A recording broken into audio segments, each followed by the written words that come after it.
Welcome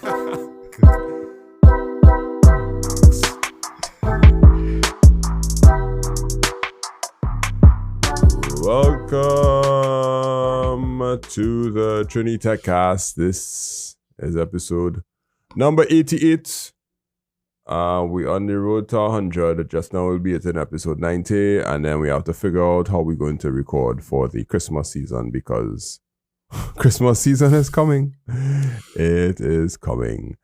My name is Mr. Charles, Andre Charles. I'm from makeITsimpleTT, and you're listening to the Trinity Tech Cast. This is my co-host here. Mr. Hakim there from Redbird Tech.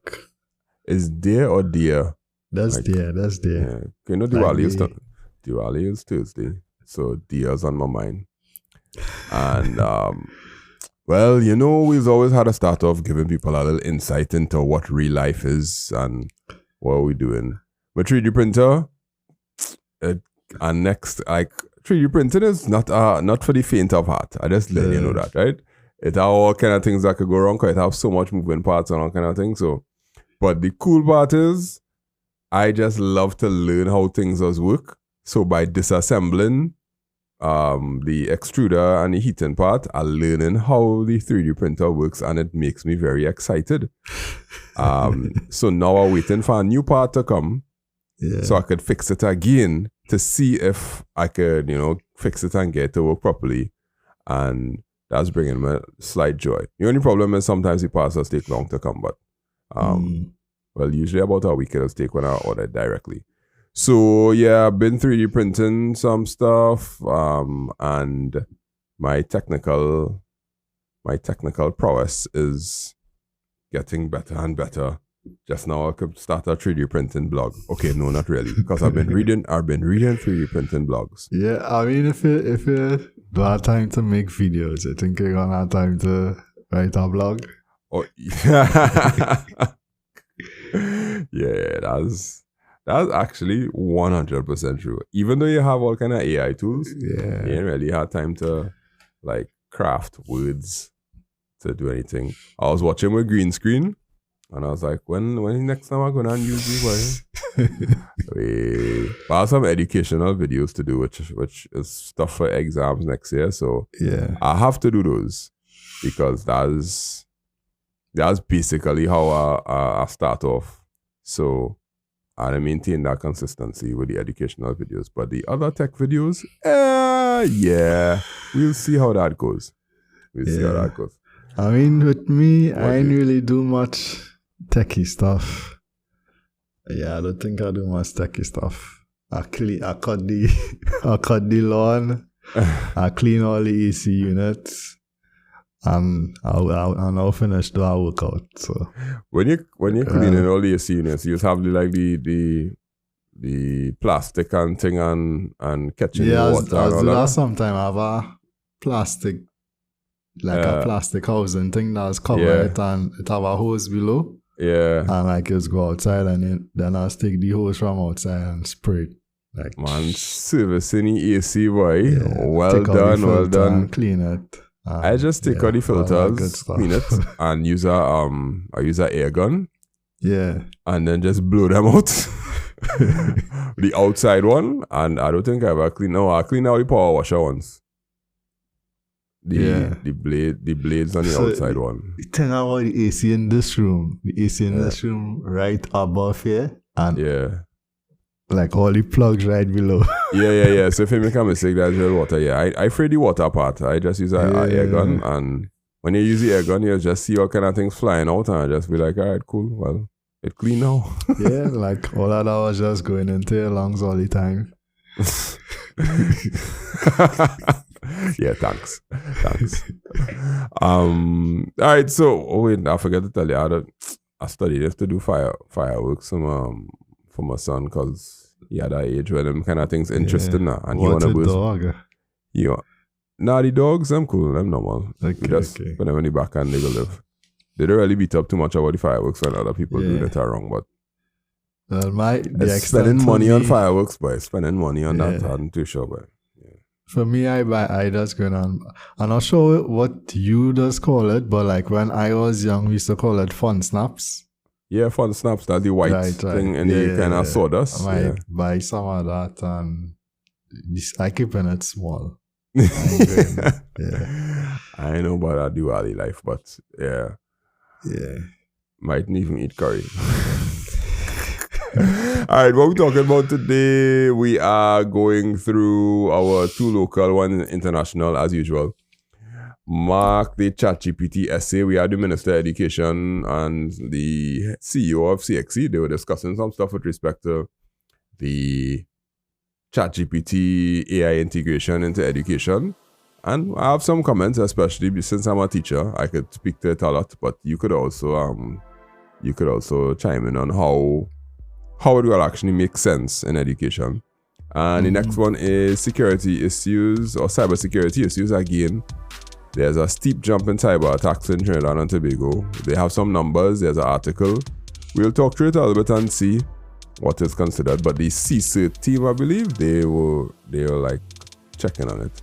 And in San Francisco, they still have trains running on floppy disks. I knew this, but you'd be very surprised to hear the amount of money that it's going to cost to change from a floppy disk to some new modern technology or system. So when we get to that, you have to stick to the end to find out how that making sense, because I don't know. All right, so let's go to our first article. We'll come back right after the break and tell you how ChatGPT, or not online learning, but education, is being guided into the stream of AI, or at least they're talking the talk. We'll see.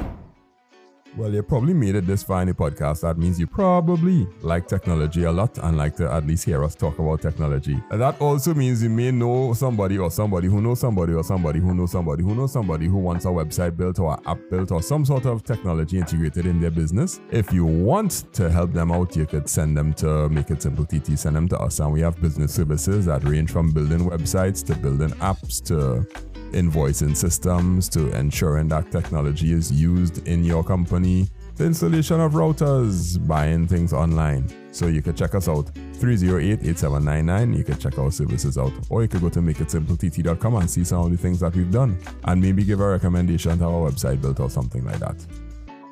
Back to the podcast. We're back. Let's go into the video. There is a video from the Minister of Education at, I don't know where they were, or the Artificial Intelligence and Technological Innovations in Shaping Caribbean Education. Yes, it was the 4th CXC Ministerial Summit. Only the 4th one, man? Wow, okay. I know why they didn't do more. Yeah, so the 4th Ministerial Summit. So let's hear what the video has to say. The Minister of Education, Dr. Nayan Gaspidoli, was speaking, and we have 2 clips to play from it. So let's go to the first one. That's your boss.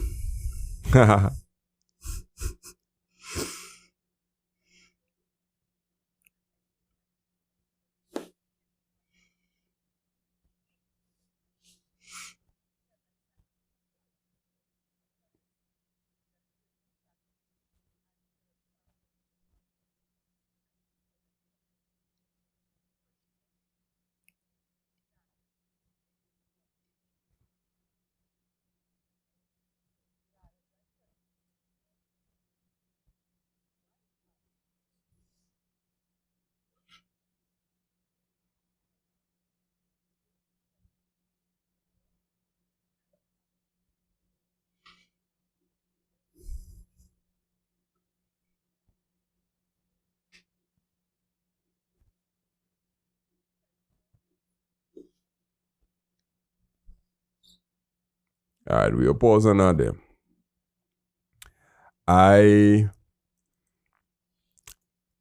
What you said at the start is true.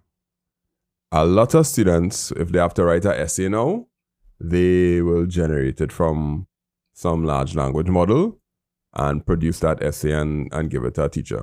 Because it's, if a child used to copy before, or was somebody else copy homework, copying real easy right now because, well, you don't have to copy from your friend anymore. You could copy from a large language model. So there are certain subjects where our point is saying that you need to get children to not just be regurgitators of information now. You gotta get them to be able to do critical thinking and solve problems. But there are some subjects that just don't have that. Like sociology, where you literally have to submit essays about a particular viewpoint on a topic. Other than the fact that you have to actually write the essay in an examination setting, if you give homework or you give an assignment to do this essay and bring it back for me tomorrow, you're basically feeding the lion because it had no way a child going on resist the temptation to go and get an essay written up by ChatGPT or Gemini or whatever, which whatever you call Claude, whoever it is, and not do it. So I just thinking back to back when I had to do essays, not necessarily in secondary school, because honestly I can't remember secondary school. Yeah. But like in university, right? Back then we didn't have ChatGPT, and when you got an essay, by that time we had the internet, so you would go to different websites, find different sources, and you would kind of piece things from the different sources. Like you might go to 10 different websites, you pull this out, you pull out. You wouldn't just copy and paste. You try to change it up and try and put it in your own words. So you read it, you try and understand it, and then you present it. And if it had sources you wanted to cite, you put it in quotes and you do the proper, we call it citation or whatever. Yeah. So and for me, that whole process of doing that is what students will probably lose. And the process of doing that is a key component of researching, doing your own research, But at the same time, you have ChatGPT, and ChatGPT probably just going and do that same thing. Doing the same thing in essence. Check all the sources on the sites or whatever, or the large language model or whatever, and bring everything together fair in one. But it's skipping that whole step. Are you doing that? And I don't know. I think that part was valuable for me in my. I agree. Process. I agree. Like that gives you understanding. Now, what people used to argue about in our generation when we was using the internet, they'd be like, or they're just going on our website and copy and pasting things and piecing it together and formatting it and changing the font or whatnot. And they say that, but when in my day, we had to go in the encyclopedia and you had to read the articles and then write it over. So you had to interact with the content, and then you had to make sure you understand, and you had to get books and you had to read them and cite the people, because that is how true understanding does take place. Yeah. And the people before that would have been like, we didn't even have encyclopedias to read. You had to go and talk to people, and you had to interview them, and you had to build up your research. And if you go far back enough, it'll be like, we had to just come up with the we had to invent the ideas on our own, because we had to do the experiments on our own and whatnot. So my point is that the education landscape will forever change the more technology comes in. And if the technology comes in and it's doing things that are taking away from understanding, then that's happening for a long time. And the people who have the understanding at this point, they believe that it should not be easier because you only get understanding from doing the hard work. The real question is, when you go to, like, when you say you have a written subject, okay, because let me set the premise properly, right? If you have a critical knowledge subject or critical analysis subject, no large language model can help you do the critical analysis. If you have to solve some sort of problem by, like in maths, it have something like proofs. In computer science, you could get ready-made code, but can you actually solve a problem and put the code to work and that kind of thing. In let's say chemistry, physics, biology, you still have to be able to know lab techniques, and you still have to be able to know how to do analysis of data and all of that. So AI could accelerate those things for you, but you still have to feed it the right thing. When it comes to writing subjects and literary subjects, you don't really have to know anything. You just have to feed the AI whatever you need to get, and it will be able to do all that research for you, put it together, and maybe, just maybe, you might put a little flair on it, sprinkle some salt, and make it sound like you did it. But more than likely, it'll just be able to pull all the information and get it done. So yeah, the thought process for writing subjects, I feel that one going to get hit the hardest. Yeah, because you skip it like I know it will have some students that will just prompt the AI, get the stuff, and just present it. They ain't go and read it. Oh yes, 100%. They're not even going to read it. Yeah, correct. Yeah, correct. And that part of it is what important. You need to read and understand, because part of all, I don't know, for me, part of the whole education process, however, it is to you read something, you try and understand it, and you don't just accept it 100%. You know, you could bring your own experience, your own thoughts, and your own spin to it, to be like, and like you could question things, you could agree to it, and in doing that, you add your own spin on things, you know. So right. So she's saying that 21st century students need 21st century teachers. I think the solution for the writing based subjects is to never give anybody the chance to go and do an essay and bring it back. Like if you had to do an essay, you had to write that in front of me. Like you have to do that under exam. Well, I mean, for the exam, you have to do it under exam conditions. Now, students who smart and understand what will happen if you just keep using ChatGPT will know that when it comes to the actual exam, you're going to get mashed up bad. Because you never wrote an essay in your life. But for teachers who are just trying to deal with the students who are very lazy, nonchalant, and you're just trying to get them to pass, and all they want to do is copy, you're going to have to tell them, nah, all you're writing that in front of me right now. Or at least give me, in the class, write down your 6 points that you're going to expound on. And then, you could go and expound on it. But you need to show that you're able to start off and figure out what the 6 things that you're going to say, or structure it or whatnot. Because that's the only solution there. It's no way around it, because it's too easy. It's way too easy. And I have friends in school and other friends who teach subjects like sociology, history, literature. If you had to do a book report on a literature book, you could get ChatGPT to do 4 different versions for you. For this person, against that person, highlighting this character, highlighting that character. All that you could get. Yeah. But if you make the children have to do it within a classroom, you stand a chance of getting individual thought out of them. All the other subjects, you could get individual thought for almost anything. And like when I teach in comp sci now, I'd be like, hey, well, you could go and generate the code, you know. I don't really care.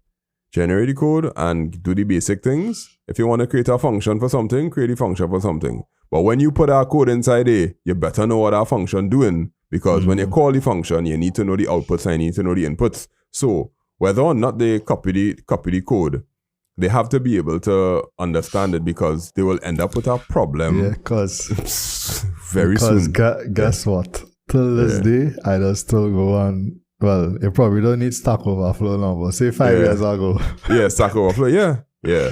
And I get burned a few times with Stack Overflow, but I would go on Stack Overflow and I would read somebody's answer, then I read what the other people say. I'd be like, nah, this not working because of so, that not working because of so. But how real things I do on WordPress, I just kind of pull PHP code and drop it inside. Kind of Frankenstein. Yeah, kind of Frankenstein, yeah. But you had to kind of understand what you're doing. Yeah, I understand, yeah.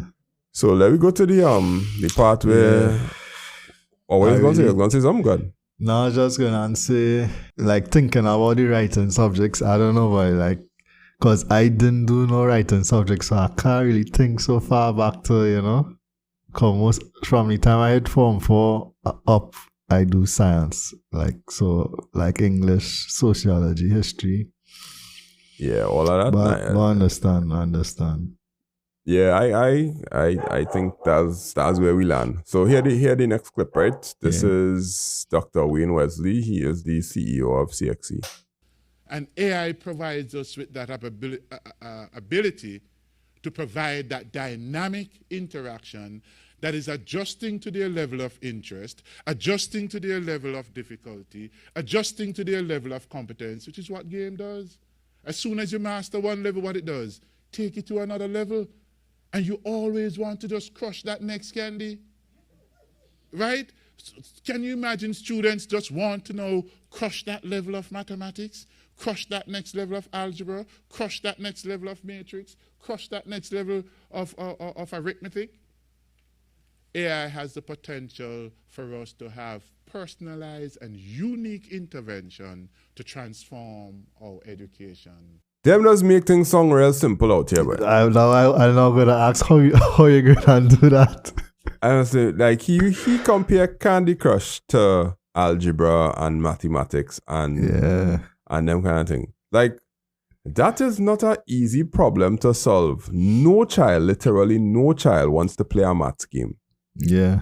Like the only people that want to play the maths games are the ones who are academically inclined and they like that as a challenge.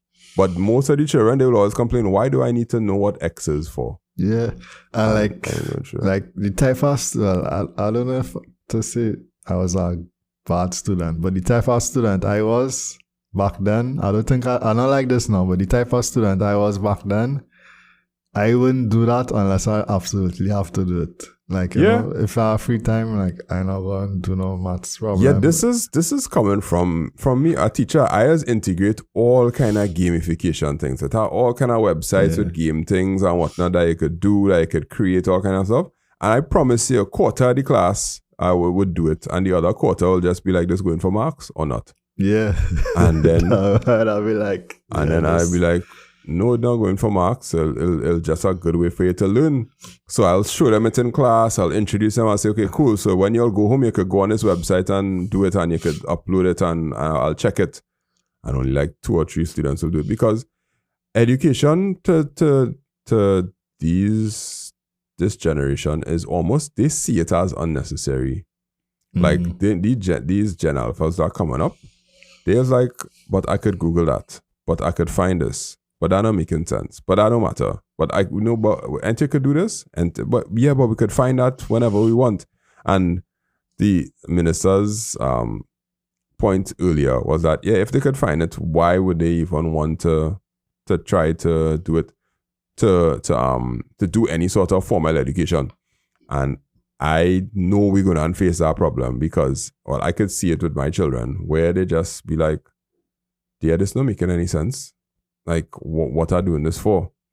We used to ask that question too when we was in school. I don't know if I ever tell you this, but I do that when I was in Form 3. Yeah. That was when you had to pick subjects, right? Yeah. And in my mind, I knew I wanted to do maths, physics, chemistry, bio, right? Yeah. But in Form 3, I had to do all the subjects. So I had to do POA, POB, Spanish, French. Right? And when it was time for exams, I do all my physics, science, chemistry, whatever. I get like 80s, some I get 90s, some 70s, whatever. When it's time to do Spanish, French, POA, POB, I just write my name on the paper and hand it off. Some of them will answer like one question. But like for which one, man? I think POB, I just write my name on the top, and the teacher still give me like 2 marks. You know, so from like, that was Form 3, and I understand. I was like 14. So even back then I was like, this ain't making no sense. I'm not doing this. I know what I want to do. I'll do good here, and I'm wasting my time. And I mean, if my daughter try that now, it'll be a different story. Parenting is trying not to be a hypocrite, but you have to be a hypocrite. Let me tell you what I think they still in a form of gamification. Gamification is like the 5 years ago, 10 years ago. 10 years ago, gamification was a thing. Right now, it's about social. You know what age gamification does work on my daughter age. Right, yes. Yeah. And with her now, gamification comes in the form of problem solving. They might do it's called Scratch, like Scratch programming. Yeah, that type of thing, you know. Yeah, dragging the blocks and connecting. As I said, I use that in class. I teach them how to do when I teaching them algorithms at lower levels, Form 2, Form 3. Yeah. Okay, now in Form 2, I teach them with Scratch, and they'll get to be like, okay, this is how a loop works. This is how if statement works. You could change the color, you could change the scene, and all of that. And I'll be like, hey, y'all don't find this cool? Five people do the assignment. The rest of them just going for marks? No. Yeah. Only when they get a test, they will care about it. So I think the state that we're in right now is not gamification, it's socialization. Because I see a few children using Duolingo, right? And they had to learn one Spanish word a day or some kind of thing like that. But if they don't learn one a day, they will lose their streak. Yeah. So TikTok has streaks, Snapchat has streaks, whatnot. They just kind of, once that notification come that says, if you don't learn your word today, your 50-day streak will be ended. And then want to get our streak and just post it. Yeah. Nah, I ain't gonna lie, I get caught up in that like 4 or 5 years ago too. You know, and the thing about Duolingo, you don't really learn the language. You know, you carry somebody tell you go, you know, have a conversation. Because you're just learning little. Yeah, that's the thing. I mean, they do have the ability for you to go deeper and learn stuff. That's the paid premium kind of vibe. Yeah, I don't think I ever heard about anybody who really learn a language through Duolingo. So if they want to use technology and AI to get into teaching, the real goal is creating them kind of apps and applications for students to learn. Is not an easy task, and you could bomb out real easy if you put real effort into it, and then nobody want to use it because they have no motivation. So I would think socialization will help, but more so, what teachers could do is they could create much more dynamic content with because of AI. So whereas you might have like a test that says, okay, we're going to learn an if statement. So get two numbers, figure out which number is bigger. If it's one's bigger, print pass, else print fail. You could now, I think, go to AI and be like, okay, I have this simple question. Can you turn this into a scenario that will be applicable to a 14-year-old? I do that once and it gave me some sort of thing about if it was Drake and thing boy. Yeah, if Kendrick Lamar does this at 5 diss track and 5,000 people stream it or something. So or do I check to see who won the battle or some kind of weird thing, so right? Yeah. But I real prompt it and to see what it could figure out.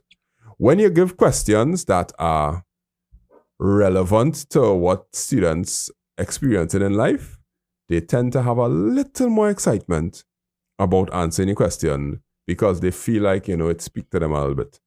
But you remember like when somebody be like, if Johnny bought 50 bananas, and it's a real memes about that now. Where like, this is the actual question that they gave us. Johnny, who would go and buy 50 bananas? And then he gets 6 more oranges. That's so weird.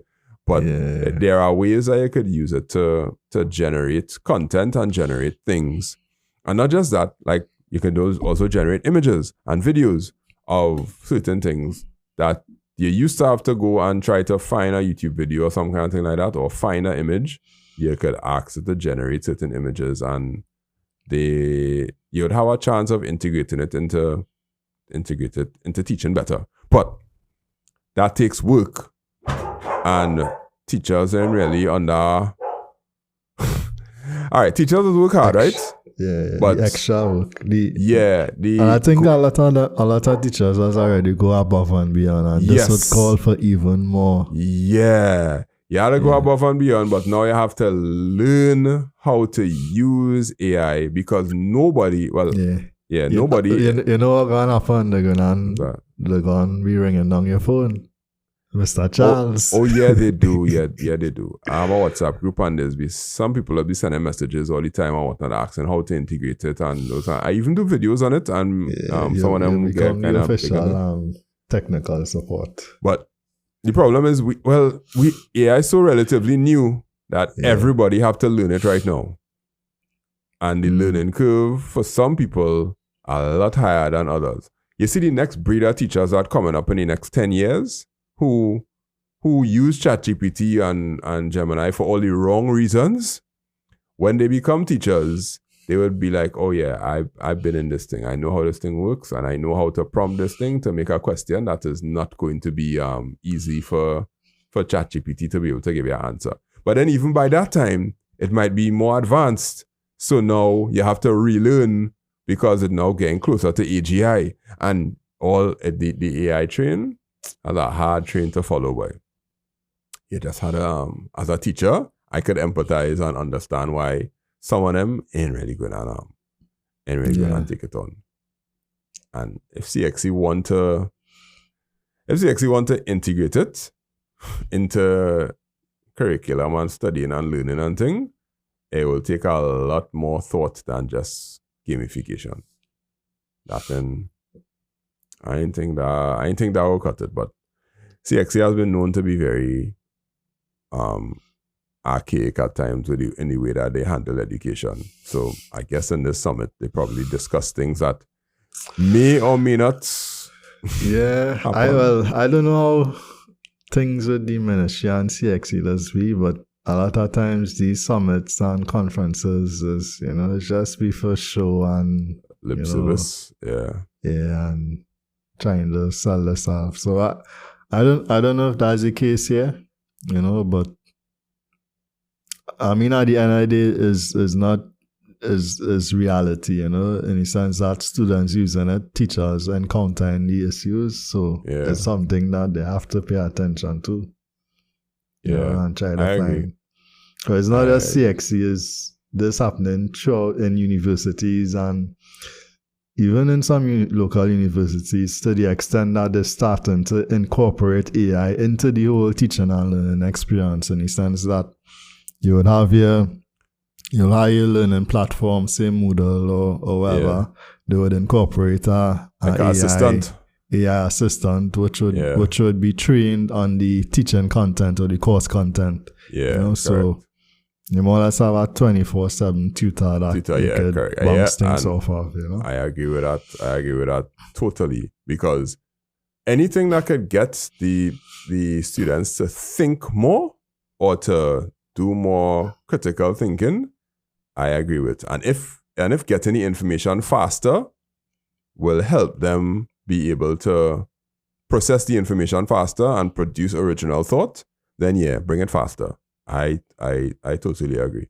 Like, I have no problem with somebody who get an essay to write and they go to ChatGPT, get the 6 points, and then read through it and be like, I'll take 4 out of these 6 because 2 of them is trash, instead of copy it. The thing to about the way at least how I remember, the way we do education in some instances is it don't really call for critical thinking, or if you have a good memory. Of course. If you have a good memory and you do things enough, you do one thing a certain amount of times enough, you could get through. What I will say for CXC in the past few years, at least for IT and computer science, they have been starting to ask questions that move away from regurgitation and more to understanding of what is taking place. I have noticed that, and I'm glad for that, because we just knock CXC a lot, but I've seen it. And the same thing has happened with maths. That's why the pass rate for maths was, so it is alleged, the pass rate for maths was real bad last year because there was one question that required a lot of thought. Yeah. And most of the children was like, what is this? This make no sense. And because that one question threw them off, the rest of the exam was bad, based on what they told me. Now, the question may have been worded very poorly, but it still shows that critical thinking was on their mind when it came to asking the question, because it wasn't trying to mimic all the other past papers, which is what we tend to do. We just be like, all right, question 1 supposed to be a question on this. Well, let's ask the same thing with 2 new people. Instead of Jack and Jill, you put Jane and John. Yeah, I don't know if it's like this now, but like it had different patterns. Like, okay, this topic come this year, this one come this year. So this year, most like you have a 80% chance that this topic gonna come this year. Yeah, as I said, in the past few years, not so much, but it had that pattern in the 2010s. Yeah, it had that pattern for sure. Yeah. You know, the second question is always going to be about this topic, and how they do it is they usually give you a table to normalize, and you know that you're gonna have normalize that table. You don't know what the table gonna have in it. That was kind of like the trend. And what was like that too by literature. Literature, it was like they bring this book, this. Wait, it used to be books. They bring this book this year, then this book, then okay, you'll be like, most correct. likely this year they're gonna bring this book. Understood. Yeah, totally correct. All right, cool. So that's our first topic there, the integration of AI into education, which is right down my alley, so I had a lot to say. But the next one, we've had a lot to say for a long time, which is cybersecurity in Trinidad and Tobago. Anything come out of the TSTT thing yet? The Commission of Inquiry? I'm not sure. I don't think so. And we said like we would wait till the end of the year because it's almost a year, the anniversary of the TSTT hacking. It was November last year. Could I say it was a little, around this time. Could have been earlier. Yeah, well, it is alleged it happened earlier and the data only get leaked or something. Yeah. Wow. Anyway, we're going to talk about cybersecurity next. We'll be back after the break. Right now, you're listening to Trini TechCast, and more than likely, you know that I love technology a lot. But more so, I love teaching technology. I'm a CSEC IT and Cape Computer Science and IT teacher, and I have classes that are available. So if you know anyone, any student that's looking for quality Cape Computer Science or CSEC IT classes, you can check us out at 308-8799 on WhatsApp or makeITsimpleTT.com/register. You can get classes, notes, recordings, IA, SBA help, everything that you could think of that will get you that one in CSEC IT. So you can check us out. Back to the podcast. Yeah, boy, that TSTT, I Google it and see if you find anything from the Commission of Inquiry while I share this article here, because you could do the research in the background. Andrea Perez Sobers tells us that there's a steep jump in cyber attacks in Trinidad and Tobago. Cyber threat activities in this country have climbed from 35 incidents in 2021 to 52 in 2023, an increase of 48.5%. That's according to data provided by the Trinidad and Tobago Cybersecurity Incident Response Team, TTC SIRT. Yeah, TTC CERT. That's the people. Analysis of the data from 2019 to 2023, he revealed that phishing emerged as the most common form of attack with 68 reported incidents.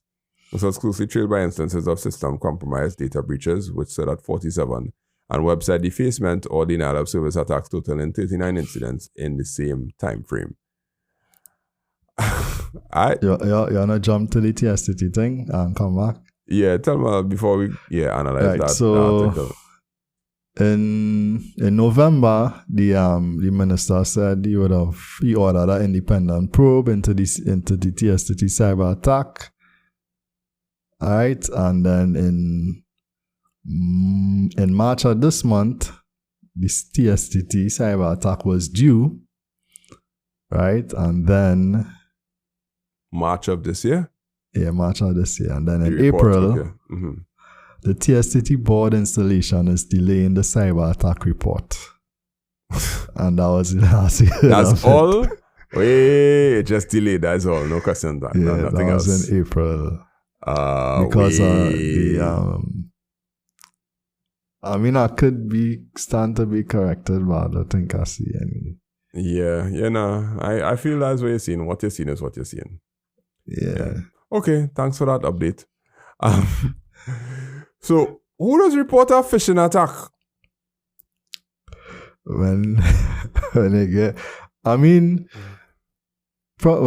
they come across it, so people who are aware of what it is will probably report it to the IT department, because I came across one in one of my student emails as a student. I came across one and I was like, hey, it was just I reported to the, well, that's me, you know. I'm not sure about other people. I don't know how the statistics are coming up, but I feel it's way more than 48.5% increase. I feel it way higher. Just on the fact, I don't know if this is from just companies alone. But I guess it had to be from companies alone, and the TTs, the C-cert people, they would go to these companies and give them a questionnaire or something. So when they say 68 reported incidents, that's incidents where they tried and they got through it with the cyber attack, or that's just people trying stuff. I would guess it's successful because when I go further down into the article, it says notably there has been a consistent uptick in phishing, cyber attacks where people are deceived into disclosing sensitive information or executing harmful actions, often through deceptive emails. In 2023 alone, TTC CERT reported 18 phishing attacks that successfully breached systems. So if that 18 is to be matched with the 68 number that means they has checked to see if it worked and if it like breached the system, if it didn't breach the system. So I guess, because I mean, if you're just look at your WordPress website, that's get attack. Get attack hundreds of times every day. Correct. Yeah, WordFence does be sending one set of emails all the time. Yeah. So that alone. Yeah. I think there's way more attacks that take place. It's thousands, hundreds of thousands of attacks happening every day. Yeah. Well, their numbers probably from a questionnaire that the IT manager had to fill out that they probably give the secretary to fill out or something like that. Yeah, like if you're just looking at things that hit in your firewall or ending up in your mailbox or whatever, is hundreds of thousands. If you're looking at things that, you know, get past the firewall and then it become a active threat or whatever, then that number will be lower. Yeah. So in like conclusion, they were saying such statistics highlight the emerging trend of increasing cyber attacks year on year, positioned in the Caribbean, including Trinidad, as a growing target for cyber criminals. This upward trend emphasizes the urgent need for heightened cybersecurity awareness and robust protective measures across both the public and private sectors in the region. And I remind them of the WhatsApp thing now. If somebody call you and tell you, hey, we're from WhatsApp, we just sent you a code. Please tell us the code. I don't know what kind of level of vulnerability you have to be at to know that the WhatsApp code that you get when you set up your phone. I can understand for elderly people, right? Because the elderly people most likely ask somebody to set up their WhatsApp for them. And then when they get a call saying that they need to send a code so that their WhatsApp will continue working, they might panic, look at the phone, see the code, and then tell the person from, I don't know, Cambodia, right? Yeah. But I know some young people get catch with that, boy. I was not going to tell you, I don't think it's just elderly people. Yeah, I know some young people got caught with our call and they told people the code and then just let the person register WhatsApp on another phone. Yeah. And it's real hard to get that back. But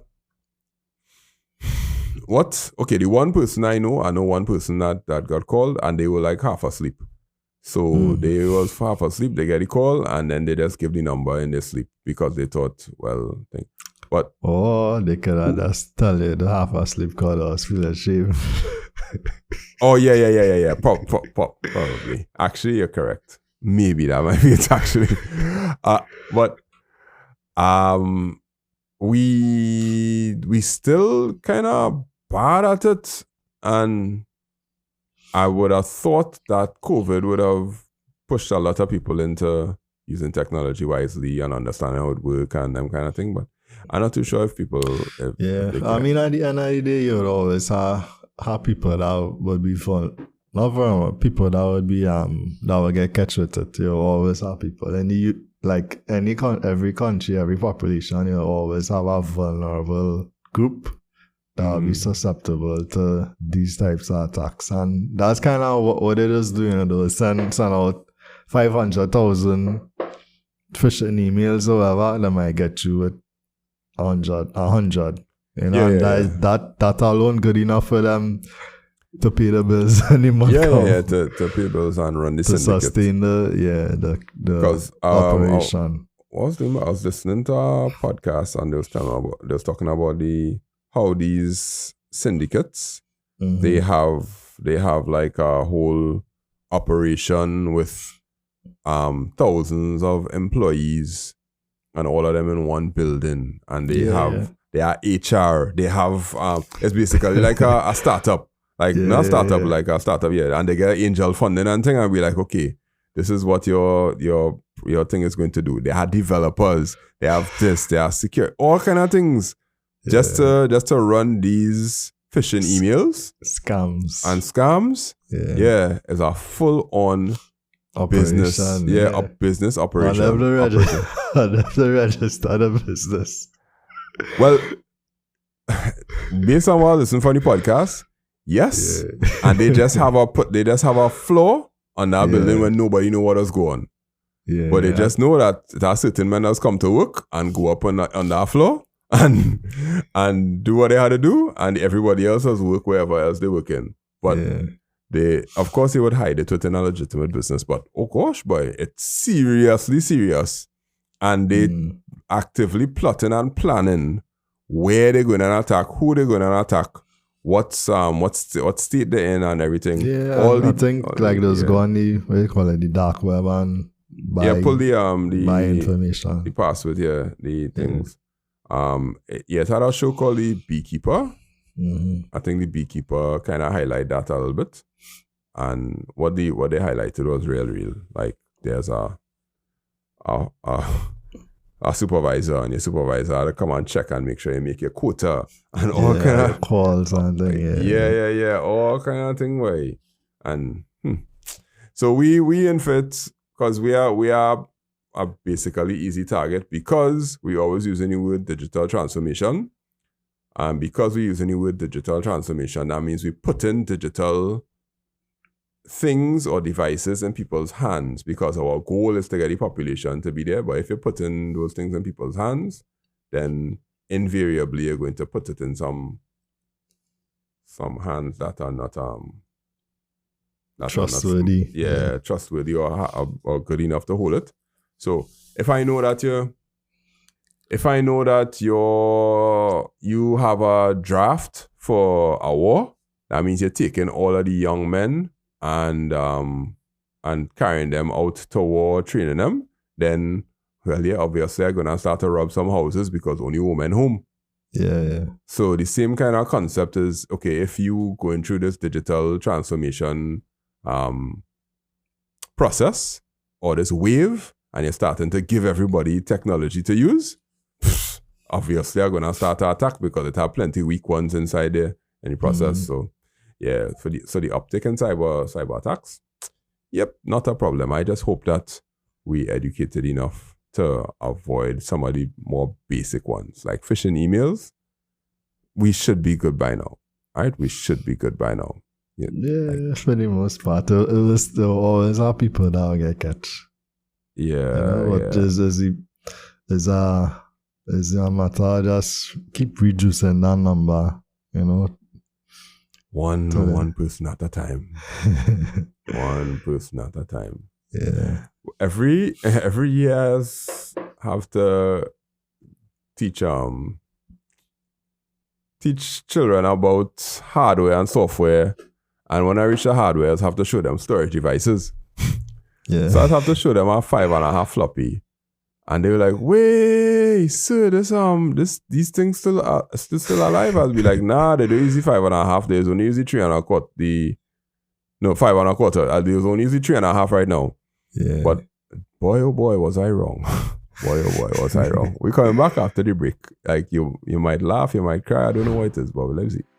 Well, because you're listening to this podcast, more than likely you know how to order things online already. But if you know somebody who doesn't know how to order things online, and you probably just fed up having to order things for them, and you want them to be able to get a little more self-sufficient with respect to ordering things online, yeah, we have a service called Order It, where you can send the links and we order it for you and we deliver it straight to you. So if it's somebody who is not technologically savvy, doesn't have a credit card, and they want to order things online, hey, send them to us, 308-8799 on WhatsApp, and we'll be able to help them order it and save you the trouble of having to buy things for them. Back to the podcast. So for our international story, I kid you not, the railroad system in San Francisco uses 5.25-inch floppy disk. They're using it for almost 40 years. This is not the small floppy disk. This is not the smallest one. Is it big?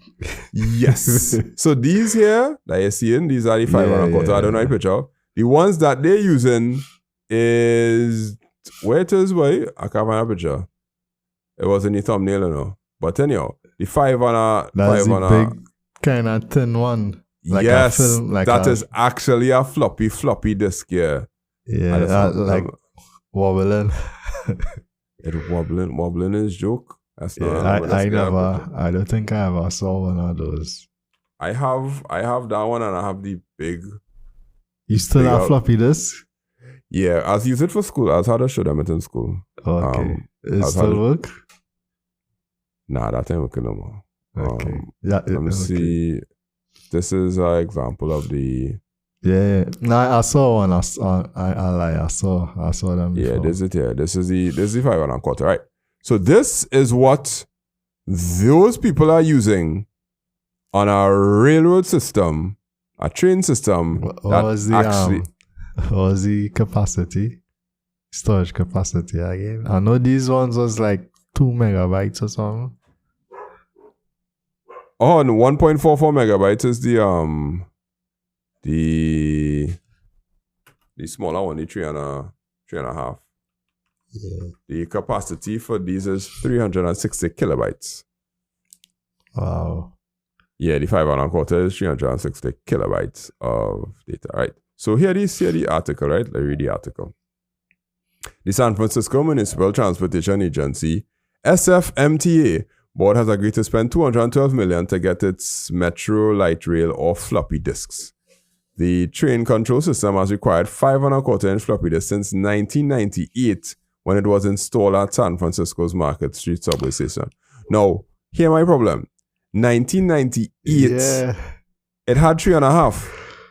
Yeah. So it had CDs back. Well, I mean, you probably wouldn't use a CD, but yeah, well, it had to be read-writer, but read-write and CDs, really tough, right? So the system uses 3 floppy disks for loading DOS software that controls the system's central servers.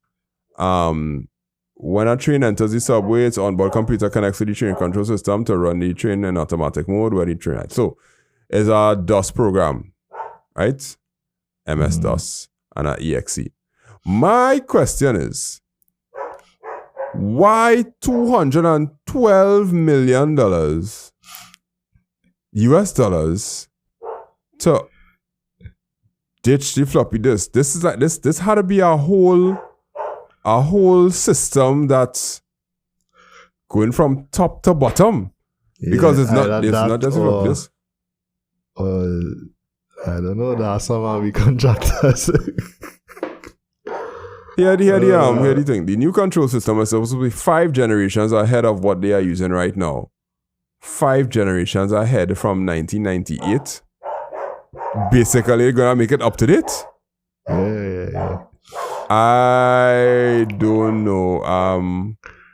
Wow. What is how, like, it'll be interesting to see what those trains look like. What they call it, the light mini metro light rail. SFMTA. All right. Yeah. I should be able to search for it. What going on with them dogs? All right. Yeah. The mini metros automatic. Oh, these trains, the one that does run kind of on the street. What? Thing is called trolleys.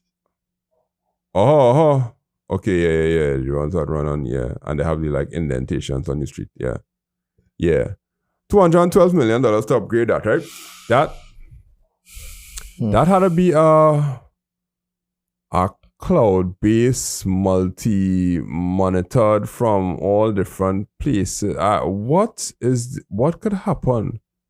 Like, why they were still using floppies? Like, this is... And like, if you look at the trains looking modern. Yeah, looking modern, yeah. You're correct. Are those floppies used on the trains themselves, or is it? No, it's the control system. So when they come into the station, they automatically drive to particular places. So the driver doesn't have to tell them where to go. So if a train has to go, like if they're on Route A and it automatically has to go to Route B, the program is coded with enough if statements to say, okay, if you just did Route A, go to Route B now because this is whatever time, whatever, that's the case. But I just studying the read-write effect of it, like the amount of problems I used to get with floppies when we had them. Like I put work on a floppy and then you go and you put a floppy, the thing corrupted.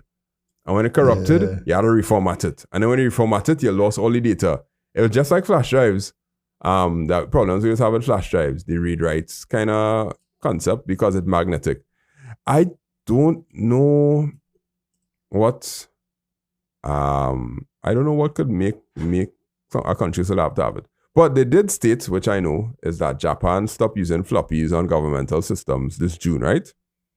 Just the other day, Japan had floppies that were still being used to what were they using it for, boy? The blah blah blah blah.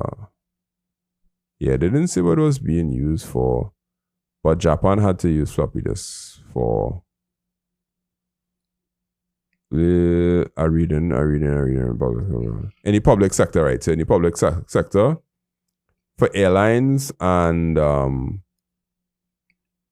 industries, certain industries, they use floppy disks for it. So I asked I have GPT-4, right? I asked it, why would it cost this much to upgrade it? So they say, well, again, normal ChatGPT thing, bullet points. First point, legacy system replacement. It dates back decades and likely to rely on outdated infrastructure, software, hardware, communications. Shifting off floppy disk isn't as easy as switching to USB. It often requires full replacement of control systems that interface with these legacy storage formats. This includes redesigning both hardware and software components. 2, integration of modern technology. Upgrade system to bring modern standards, infrastructure, management, software, security requirements. 3, cybersecurity upgrades, legacy systems. Like that one are highly vulnerable to cyber threats, so moving away from floppy disks provides opportunity to enhance cybersecurity. 4, complex system testing and certification. 5, training and transition costs. And 6, project scope and timeline. 212 million. All right. It's our government project. Yeah, it's our government project, yeah. And they're building it from the ground up. They replace. So there's not just the floppies that they're replacing. They're replacing all everything, the whole infrastructure. But the story that they would run with was that they were still using 5.25 floppies, which at least they could have been using 3.5. At least they could have used in 3.5. No, well, maybe to make the switch from 5.5 to 3.5, then I'd have to spend the same 200. Yeah, and they're just like, yeah, fellas, like, hold off on that. There must be something else that's going to come. It's working. Yeah, I just want to know, like, who's servicing the machine to make sure that floppy drive working. Because probably the man who installed it, like 20 something years ago. He probably still like work. Like, to be like, the floppy not working, but he had to come through, and he come through and he blow that thing out and then wipe it with rubbing alcohol and all them kind of things and get that to work and be like, oh yeah, we have some backups, and then he pull out a case with a whole set of other floppies, and I don't know what that gonna look like, but That make me wonder if there's any part of our government that's using floppies right now. I wonder. I'm not sure. I know one place does have, well, I'm not sure if it's still this way, but at least a few years ago, one place that has used real old stuff is banks. Oh, yes, that's true. That's true. Banks. Because some banks have AS400. That's a kind of big mainframe thing. Yeah, and that mainframe, very, very delicate. And you do plug in flash drives and things into that mainframe. You just plug in floppies. You just plug in floppies. I think it's probably possible that a bank could have it. It's very possible. Because their legacy system is working and they're not trying to upgrade it because it's working and the money making. Which is what happened. That happened during COVID. They realized a lot of the things was programming COBOL.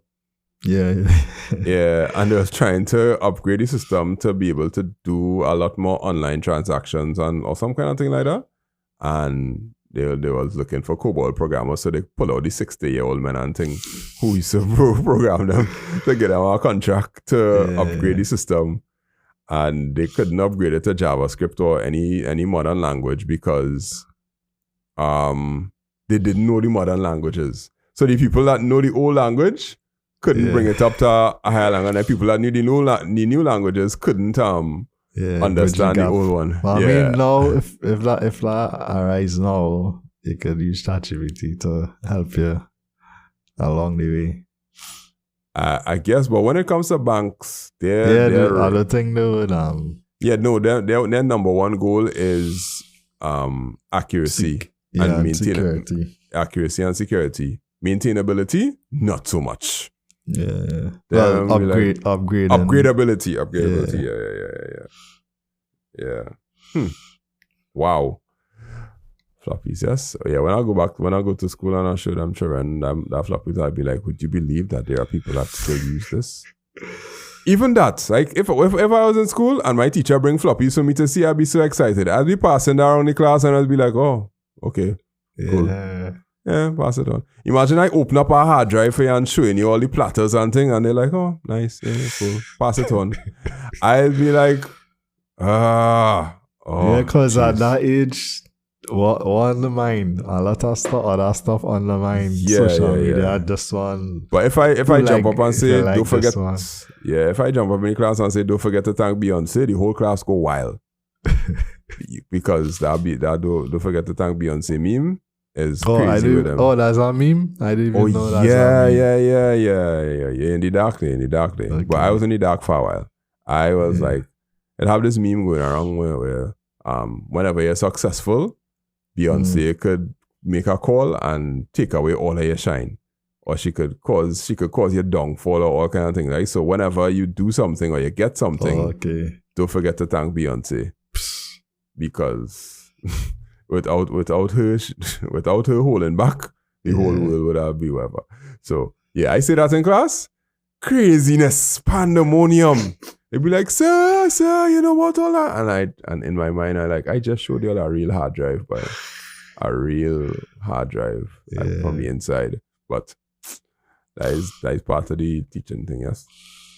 All right. Well, let me look to wrap up there and call it a night. What did we talk about? We spoke about ChatGPT and AI being, well, not ChatGPT, but AI being integrated into Caribbean education. That was in the Minister of Education's talk at the 4th CXC Ministerial Summit, held on the theme Artificial Intelligence and Technological Innovations. And we spoke about cybersecurity in Trinidad and Tobago, again. But in this case, they have some numbers. We're not too sure where the numbers come from. We're not too sure how it makes sense. But what we could both say is that it's going to get worse because we would be a fairly easy target when it comes to hacking and cybersecurity issues. And floppy disks in trains in San Francisco, which of course means that the system will have to be redone. But they was using the bigger floppy disk. That's the issue. That's the problem I had with it. Yeah. So that was all for tonight. We will see you all next week. We didn't record on Sunday. I forgot to tell them that we're recording on the 29th. if you make it to this point of the podcast, you had to be one of them listeners that just be like, just put this thing on and let it play all the way to the end, and I'll hear whatever they have to say in between as we go along, because that's the kind of podcast listener I am too. I mightn't listen to every single thing, but I zone in and out, and when I zone in, I'll be in. When I'm out, I'll be out. I'll be like, what are they talking about now? Oh, right, yeah, that makes sense. All right, so you can find me anyway online at makeITsimpleTT. Plenty educational content. That's all you'll get right now, and podcast clips. So if you're listening to this podcast, you might see some of the clips on your TikTok, on your Instagram, and wherever. And my co-host. Yeah, you could find me online at redbit_tech, or you could find me on LinkedIn to Akim there. Sorry. Yeah, to be invited to the hobnob at the Hyatt. Cisco. All right, Talia, we're gone. Have a good week. We'll be back next week to talk more technology, and we'll see what Trinidad and Tobago is doing technologically wise by that time. Later.